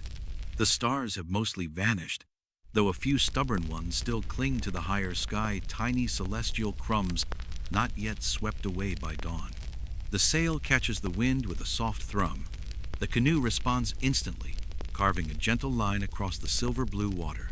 You feel the current under you familiar now, like returning to a language you thought you'd forgotten but can still whisper fluently. Tane sits at the stern, watching you, but not like a teacher, more like a fellow traveler. You guide the sail, keeping one hand on the rope, adjusting it gently as the wind shifts. Your fingers move with an ease that surprises you. You're sailing, he says softly. I'm sailing, you repeat, half in disbelief. Mainstream fact. Polynesian navigators didn't rely on a steering wheel or compass. They adjusted sails and shifted their own weight, using the canoe's balance, wind, and hull shape to move with precision. The canoe wasn't a vehicle, it was an extension of the body. And that's what it feels like now. Like you're not just riding this canoe, you are this canoe. The way it sways, the way it cuts, the way it catches every breath of the wind like a secret. You notice a change in the water's rhythm, a slower pulse, almost lazy, the kind of swell that feels like a sleepy dog stretching its legs. You adjust the course slightly, no words, just instinct. Tane nods but says nothing. The sun rises behind you now, painting your wake in ripples of gold. You reach into your pocket, feeling the carving Tane gave you. You'd almost forgotten it. But now, it feels like part of your toolkit. Not something to read, something to remember with. Quirky tidbit: in some places, navigators were buried with their favorite memory tools, a carved stick chart, a seashell, or even a specific piece of cloth they held during long voyages. It wasn't superstition, it was continuity. The idea that the body may go, but the knowing should never stay still. You trace the grooves of the carving with your thumb. Each notch is familiar now, not because it told you where to go, but because you went. You look up. Far in the distance, a faint line of cloud curves low and horizontal. You squint. Land? You ask. Tane grins. You tell me. You don't rush to answer. You wait. Feel. The swell beneath your feet changes again, slightly shallower. The light feels warmer, two bouncing back off something ahead. Not open sea. Something dense. Solid. Presence disguised as vapor. It's there, you whisper. It's small, but it's there. He just nods again. Historians still debate whether Polynesian navigators trained each other by setting fake challenges, asking trainees to identify land before it was visible, just to sharpen their awareness. Some say it was all part of a long game of trust and humility. Others insist, if you could feel land before you saw it, you were ready. You look behind you. The island you left is now barely a smudge on the edge of the sea. You feel no fear, no pull to return, because now the ocean doesn't feel like distance. It feels like connection. Tane hums quietly, a melody you don't know, but one that loops gently, like a circle being traced in water. You begin to hum too. Not in tune, not yet, but your own rhythm is starting to form. And maybe that's enough. The second island draws closer slowly, shyly, like a stranger deciding whether to wave back. It's small, not mountainous like the last one, more like a bead resting on the water. From a distance, it seems empty, just a scatter of palms, a narrow beach, and a hint of green at the center. But you already know better than to judge an island by its silhouette. Tane hasn't said much. He doesn't need to. You've been sailing now for hours, maybe longer. The sun has crept higher, casting long golden fingers across the ocean, making everything shimmer. You feel warm, not from the heat, but from the quiet pride building in your chest. You spotted the island. You're sailing toward it. You're actually doing this. Tane finally breaks the silence. This island doesn't have a name. You turn. What do you mean? He shrugs. Or maybe it has too many. Depends who you ask. And mainstream fact. In Polynesian tradition, many islands were known by multiple names, sometimes depending on which direction you approached from, or which story you told. A name could be tied to a chief, a spirit, a shape, or a song. Some were kept secret, some changed with generations. Tane points toward the trees. The people there have their own name for it, but travelers, they usually give it a new one. You ask, do we? He grins. Not yet, but maybe. The canoe slows as it nears the reef, and now you're back in familiar water, the swaying quiet just before arrival. You grab the long pole and begin to steer again, just like before. Only this time, you feel confident. Like your body has remembered what your mind is still catching up to. Tane gestures toward a small channel in the reef, a break in the coral just wide enough to pass through.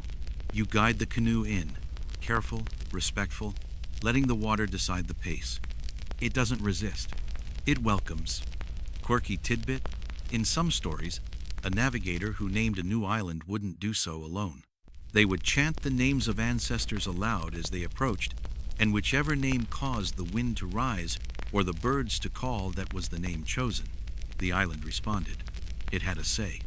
You pass into the lagoon shallow, clear, calm as glass. The sand beneath looks close enough to touch.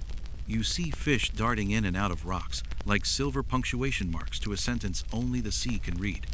The canoe glides softly to a stop on the beach. And just like before, you step out into the warm shallows. But this time, you don't hesitate. There's no crowd waiting, no fire, no watchful elders. Just the wind, the trees, And you walk slowly up the beach. The sand is paler here, finer.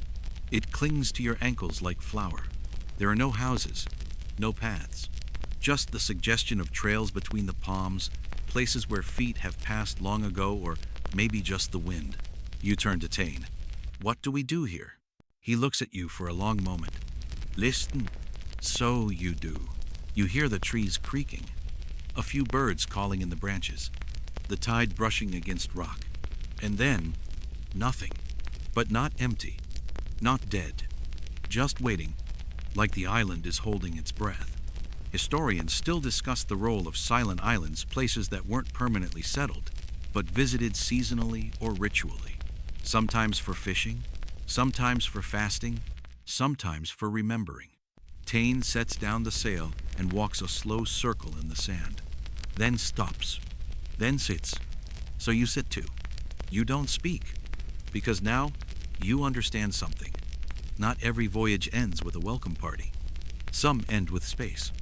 Room to think, room to become, and maybe that's exactly what you need. You lie back in the sand, eyes half closed. The sun flickers through the palms. The ocean hums behind you. And the island? It watches, quietly, like it knows a name is coming.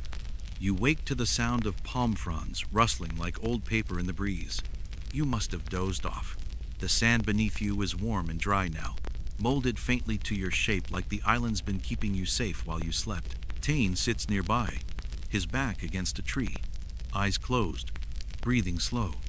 He's not asleep, you can tell from the slight twitch of his fingers, the way his head tilts toward the wind like he's listening to something no one else can hear. You don't speak. Instead, you sit up slowly and stretch. Your arms feel like they belong to someone else, lighter somehow. Your legs ache pleasantly, like they've just walked home from a memory. The canoe still rests at the shore, perfectly still, like it's willing to wait for as long as it takes. Mainstream fact. Many Pacific voyaging traditions included periods of intentional rest, not just physical, but mental. Navigators were encouraged to spend time in quiet observation upon reaching land, to realign with the rhythms of Earth after long exposure to the ocean's pulse. Rest wasn't indulgence, it was navigation maintenance. You rise and begin to walk not far, just a lazy loop up and down the beach. The lagoon glows in the late morning sun. You spot a reef crab perched on a rock, eyeing you like a bouncer guarding a very exclusive tide pool. The trees sway above you. You think about how different this island feels. The last island had people, stones, a sacred rhythm humming beneath the soil.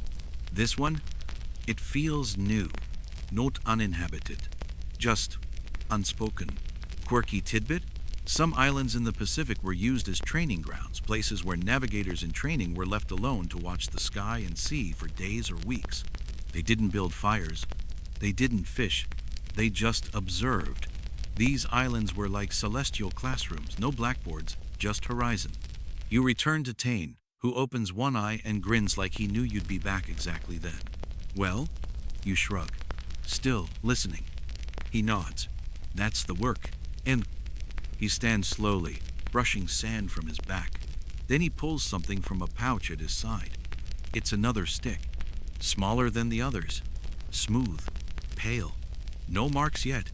Time for your first, he says, handing it to you. You take it. It's light, worn, softened by handling. It smells faintly of salt and ash. You run your fingers over the surface.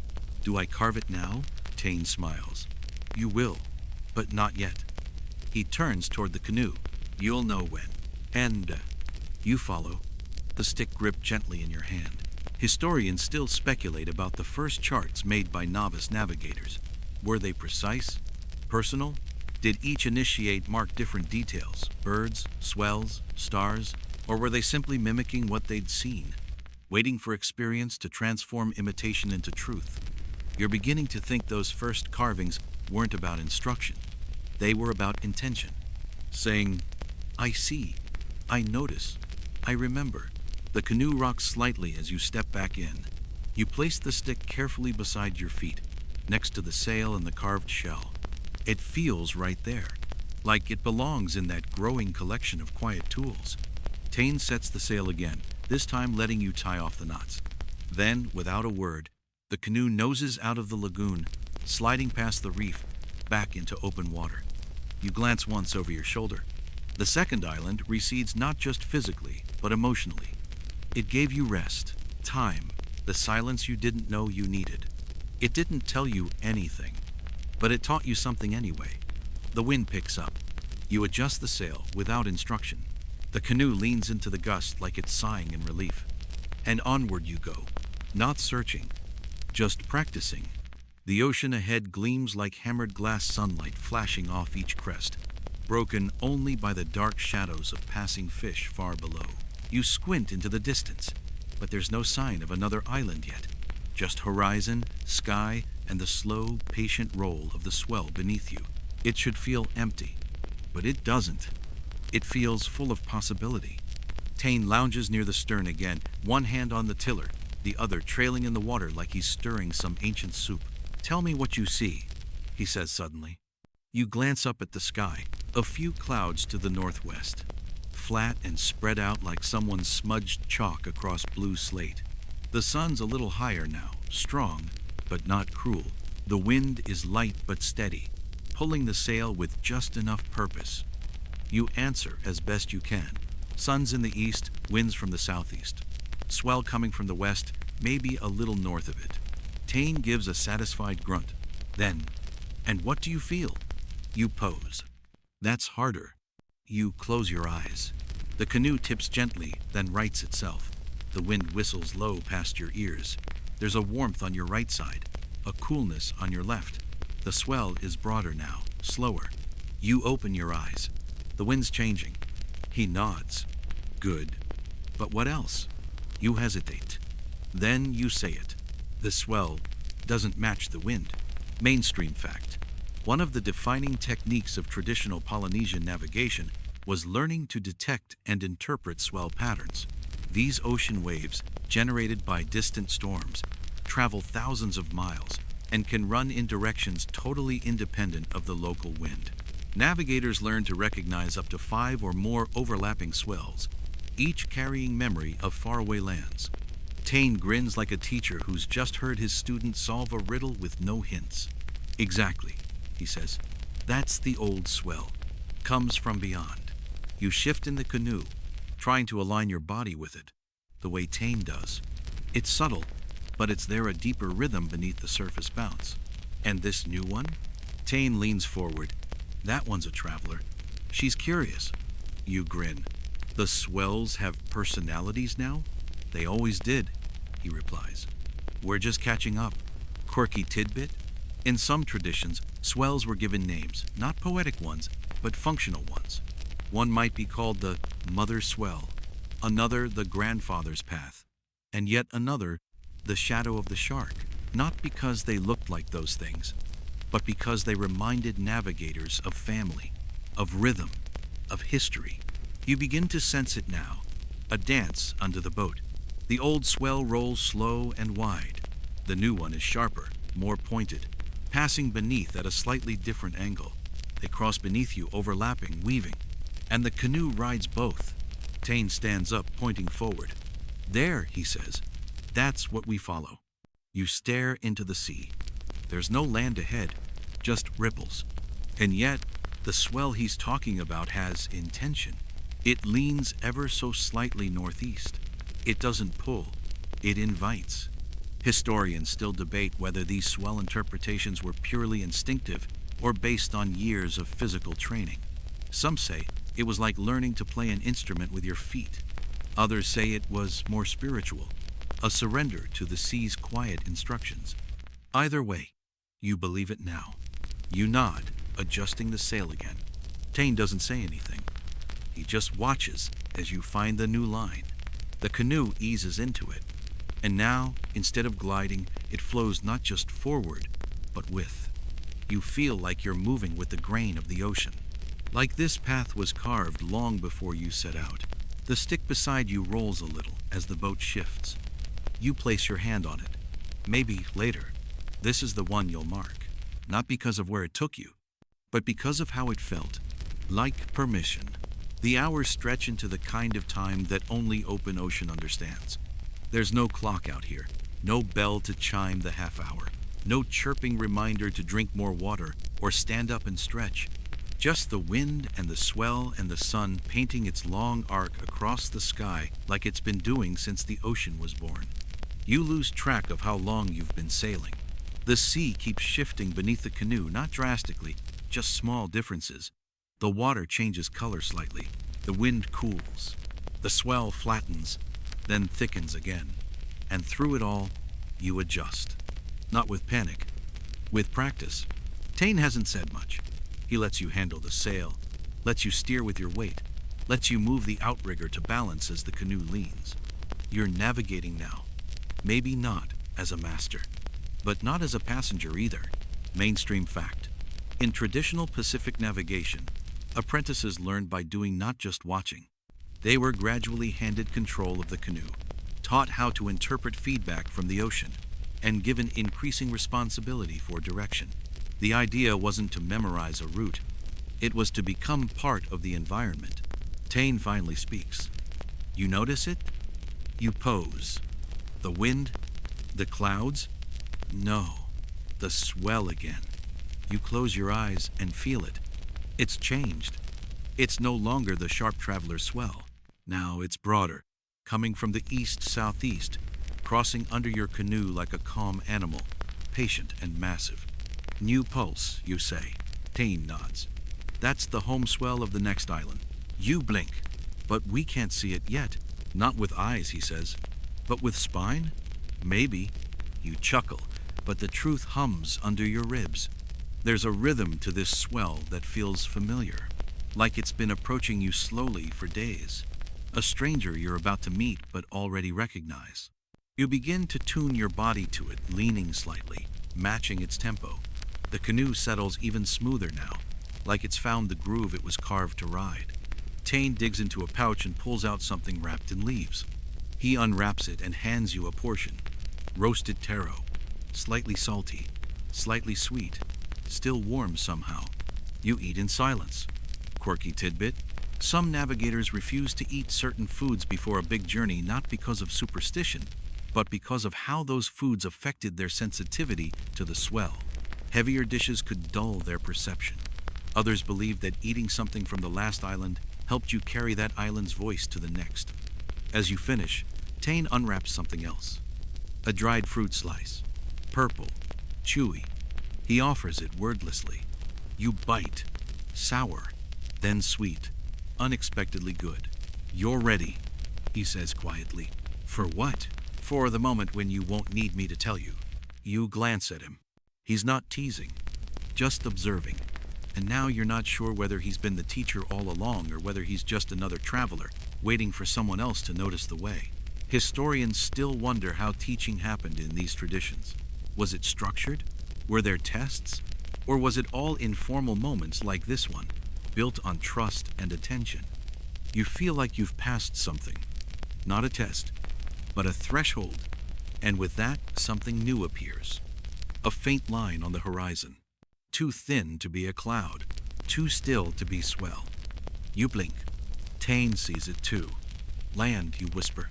He says nothing, but the wind shifts, and the canoe leans just a little further into its path towards something solid, something rising.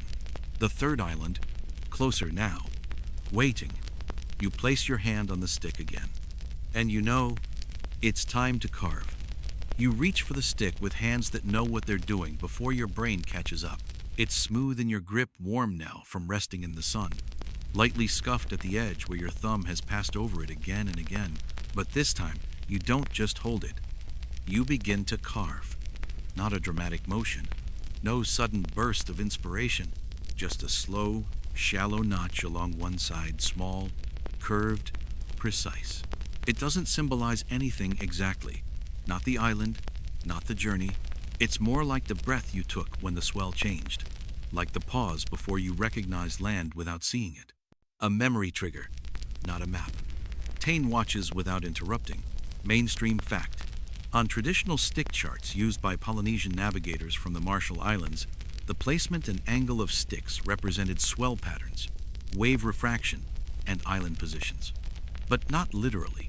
These were abstract memory aids, meant to be read not with the eyes, but with the body touched, traced, and remembered. You carve another line, this one, shallower, longer. You angle it slightly downward, mimicking the curve the canoe took when you first felt the change in swell. Tane nods, like he understands exactly what that mark means, even though you haven't said a word. Quirky tidbit? Some old stick charts were made with the spines of coconut fronds, tied together with fibers and dotted with small cowrie shells to mark islands. But the charts were never taken on the boat. They were studied on land, committed to muscle memory, then left behind. Bringing one aboard was like reading sheet music during a concert. Unthinkable. And yet, here you are, writing your own version, mid-symphony. Tane breaks the silence.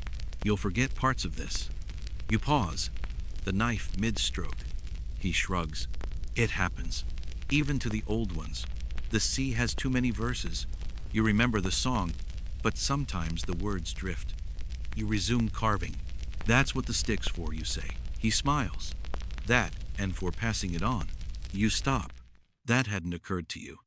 Passing it on? You've been so wrapped in your own learning, your own noticing, that you forgot someone will one day hold this stick, this very piece of wood, and trace your memory. Not to copy it, but to feel it. The swell changes again, subtly. The canoe leans. You adjust without thinking.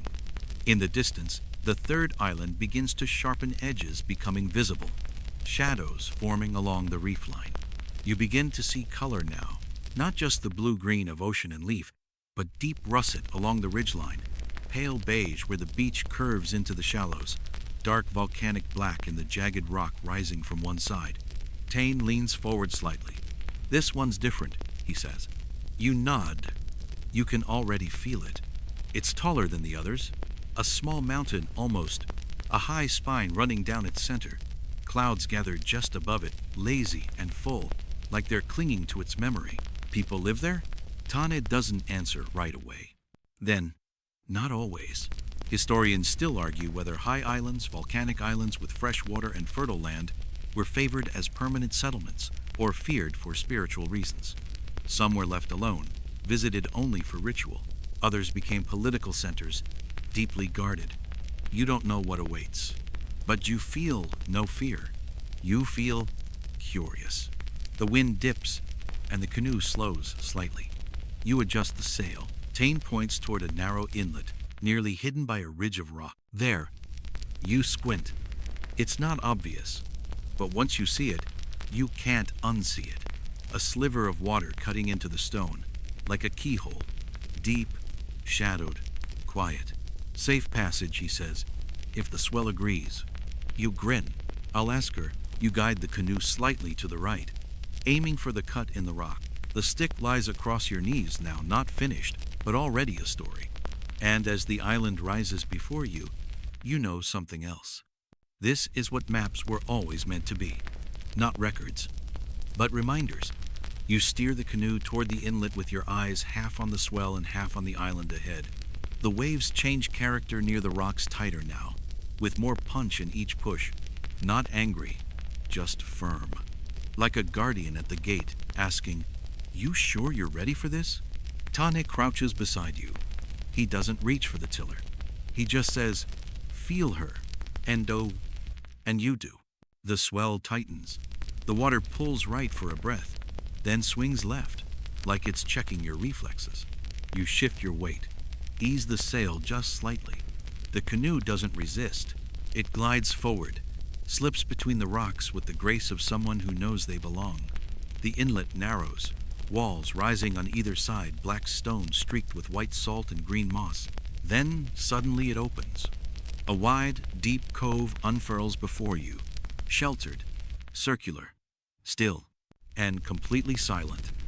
No huts, no boats, no people, just the sound of birds, occasional bursts of chatter from the treetops, and the gentle lapping of waves against a dark, pebbled shore. Mainstream fact: some Polynesian islands were used as temporary sanctuaries, places to shelter during storms, hide from enemies, or conduct sacred ceremonies away from the political noise of larger settlements. These coves, often carved from ancient lava, became silent libraries of spiritual and navigational memory. You guide the canoe into the center of the cove and let the sail drop. The canoe drifts to a stop. Tane stretches, then stands. This one, he says, is a remembering place. You echo, a place to remember? No, he corrects gently. A place that remembers. He gestures toward the rock face along the far edge of the cove. You squint. There, barely visible against the shadows, are markings, scratched into the stone. Not carved deep, but long and deliberate. Lines, curves, concentric arcs. Not letters, not drawings, but patterns. Tane leaps lightly from the canoe into the shallows and motions for you to follow. You step out. The pebbles are smooth underfoot, cool from the shadows. You walk with him toward the stone. The markings grow clearer now. They're not just scratched randomly. They follow a rhythm. Svir, line, cross line, repeat. You reach out and touch one. It's shallow but solid. Real. You turn to him. What is it? Quirky tidbit? In some parts of the Pacific, navigators left rock carvings in hidden places, memory maps, some say, not for others to read directly, but for themselves, to re-anchor a forgotten path, or to say, I was here and this is what I felt. Tane kneels beside a low ridge and traces a shape in the dirt, a long oval like the hull of a canoe. These, he says, pointing to the lines above, record a voyage from long ago, one that wasn't meant to be remembered by others. You frown. Why not? He shrugs. Because some journeys are for the sea, not for the stories. Historians still argue whether these carvings, when found, were intentional maps or abstract symbols. Without clear keys, most are unreadable to modern eyes. Some are dismissed as weather markings. Others are revered. But all share one trait. They were placed where someone hoped time might forget them a little more slowly. You step back, looking at the whole face of the stone now. It's not grand, not ceremonial, just a wall someone used as a journal once. But it hums, like it remembers what you've forgotten. Tane touches one of the carvings lightly. I come here sometimes, he says, when I forget who taught me. You glance at him. You forget? He nods. Everyone forgets eventually. That's why we leave things behind. You think of your stick, your shell, your own unsteady carvings, and suddenly the silence of this island doesn't feel empty. It feels kind, like it's keeping things safe for you until you're ready to remember them again. You sit on the stone beside the markings. You don't say anything. You just trace the swell in your mind. And listen, you sleep beside the stone, not because you mean to, but because your body decides the time for listening is over and the time for dreaming has begun. The rock is warm from the afternoon sun, and the wind inside the cove hums a steady lullaby. No waves crash here, only the occasional splash from a curious fish, and the faint flutter of wings far above, where the cliffs keep watch. When you wake, the sky is a richer blue. Evening is arriving soft-footed and honey-colored. You sit up slowly, blinking against the light, still hearing the echo of your dreams.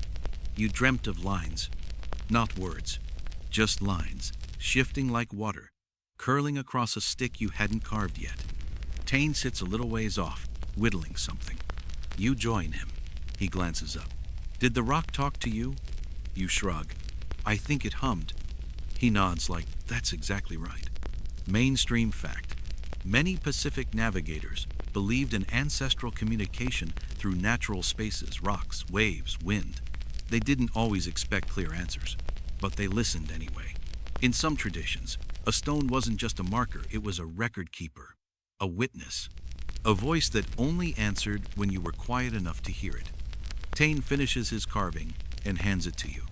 It's another stick shorter than yours, curved at one end, the surface freshly cut. This one's not for remembering, he says. It's for asking. You take it. It feels different, lighter, somehow. What do I ask it? He shrugs. That's up to you. You sit cross-legged beside the canoe, the new stick in your lap. The old one still tucked behind you. The shell is with you too, worn smooth by your thumb, still carrying the echo of that first carved memory. Quirky tidbit. Some navigators carried question sticks, simple rods or shells they would whisper to when unsure of direction. Some would toss the stick lightly onto the canoe's floor, watching which way it rolled. It sounds superstitious until you remember how much of this knowledge was stored in the unconscious. Sometimes the body knows before the mind catches up. You hold the stick in both hands. You think of the swell, of the stars, of the stones on the first island, the silence on the second, the carvings here. Then you whisper, not a question exactly, just a thought, a direction.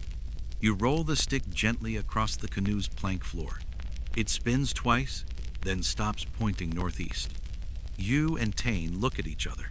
You grin. Well, he chuckles. Looks like the stick's made up its mind.